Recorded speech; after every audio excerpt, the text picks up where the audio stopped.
தமிழக வெற்றி கழகத்தின் மாநில நிர்வாகிகள் கூட்டம் கட்சியினுடைய தலைமை அலுவலகமான பனையூரில் தொடங்கி நடைபெற்று வருகிறது. இந்த கூட்டத்தில் பொதுச் செயலாளர் ஆனந்த், தலைமை ஒருங்கிணைப்பாளர் செங்கோட்டையன், அதேபோன்று தேர்தல் பிரிவு மேலாண்மை பொதுச் செயலாளர் ஆதவ் அர்ஜுனா, கொள்கை பரப்பு செயலாளர் அருண்ராஜ் உள்ளிட்ட மாநில நிர்வாகிகள் இந்த கூட்டத்தில் கலந்து கொண்டிருக்கிறார்கள்.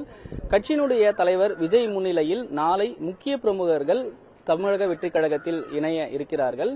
இந்த இணைப்பு விழா நிகழ்வில் முக்கிய பிரமுகர்கள் குறிப்பிட்டு சொல்ல வேண்டும் என்றால் முன்னாள் சட்டமன்ற உறுப்பினர்கள், அதேபோன்று ஓசூர் பகுதியைச் சேர்ந்த தொழிலதிபர் மஞ்சுநாத், சென்னை மாநகராட்சியை சேர்ந்த சுயேட்சை மாமன்ற உறுப்பினர் ராஜன் பெர்னபாஸ் உள்ளிட்ட சில முக்கிய பிரமுகர்கள் தமிழக வெற்றி கழகத்தில் நாளை இணைய இருக்கிறார்கள்.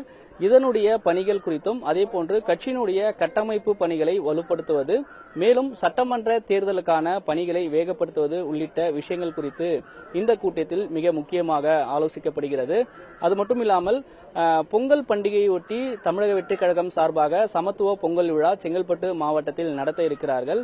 இது தொடர்பான ஆலோசனை கூட்டமும் அதேபோன்று சட்டமன்ற தேர்தலுக்கான கூட்டணி பேச்சுவார்த்தை நடத்துவதற்காக தமிழக வெற்றி கழகத்தில் பேச்சுவார்த்தை குழு அமைக்க இருக்கிறார்கள். ஏற்கனவே இதற்காக மாவட்ட செயலாளர் கூட்டத்தில் தீர்மானம் நிறைவேற்றி இருக்கிறார்கள்.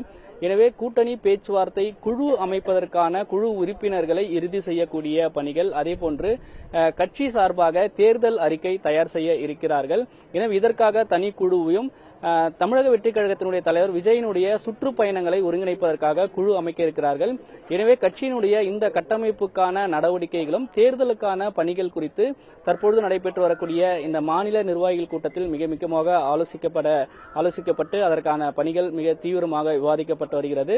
அதேபோன்று பொங்கல் பண்டிகைக்கு பிறகு இந்த மாதம் விஜய் மக்கள் சந்திப்பு இயக்கம் நடத்தவும் திட்டமிட்டிருக்கிறார்கள். ஏற்கனவே சேலம் மாவட்டத்தில் இதற்கான காவல்துறை அனுமதியும் கோரப்பட்டிருக்கிறது. எனவே இந்த பணிகளும் அதேபோன்று தென் மாவட்டங்களில் மக்கள் சந்திப்பு இயக்கம் நடத்தவும் திட்டமிட்டிருக்கிறார்கள். எனவே கட்சியினுடைய இதற்கான கட்டமைப்பு நடவடிக்கைகள் குறித்தும் தேர்தலுக்கான பணிகள் குறித்தும் மிக வேகமாக ஆலோசிக்கப்பட்டு வருகிறது. இது ஒரு புறம் இருக்க, முக்கிய பிரமுகர்களை கட்சியில் இணைப்பதில் தீவிரம் காட்டி வருகிறார்கள். அதேபோன்று கொங்கு மண்டலத்திலிருந்து ஏற்கனவே செங்கோட்டையன் கொங்கு மண்டலத்தின் பொறுப்பாளராகவும் கூடுதலாக இருக்கிறார். அந்த பகுதியிலிருந்து சில அதிமுகவை சேர்ந்த முன்னாள் சட்டமன்ற உறுப்பினர்கள், நிர்வாகிகளும் வர இருப்பதற்கான வாய்ப்புகள் இருப்பதாகவும் சொல்லப்படுகிறது. இதற்கான பணிகள் குறித்தும் மிக வேகமாக அடுத்த கட்ட நடவடிக்கை குறித்து இந்த கூட்டத்தில் ஆலோசிக்கப்பட்டு வருவதாக தெரிகிறது. அதேபோன்று தமிழக வெற்றி கழகத்தில் கூட்டணிக்கான பணிகளை வேகப்படுத்த வேண்டும் என்ற ஒரு நடவடிக்கை திட்டமிட்டிருக்கிறார்கள். இந்த அம்சங்கள் அனைத்துமே விவாதிக்கப்பட்டு கட்சியினுடைய தலைவர் விஜய்க்கு அதை தெரியப்படுத்தி சட்டமன்ற தேர்தலுக்கான பணிகளையும் அதற்கான வியூகத்தையும் இன்னும் வேகமாக முன்னெடுக்க வேண்டும் உள்ளிட்ட அம்சங்கள் குறித்து இந்த கூட்டத்தில் தீவிரமாக ஆலோசிக்கப்பட இருக்கிறது. புதிய தலைமுறைக்காக ஒளிப்பதிவாளர் தங்கதுரையுடன் செய்தியாளர் ராஜ்குமார்.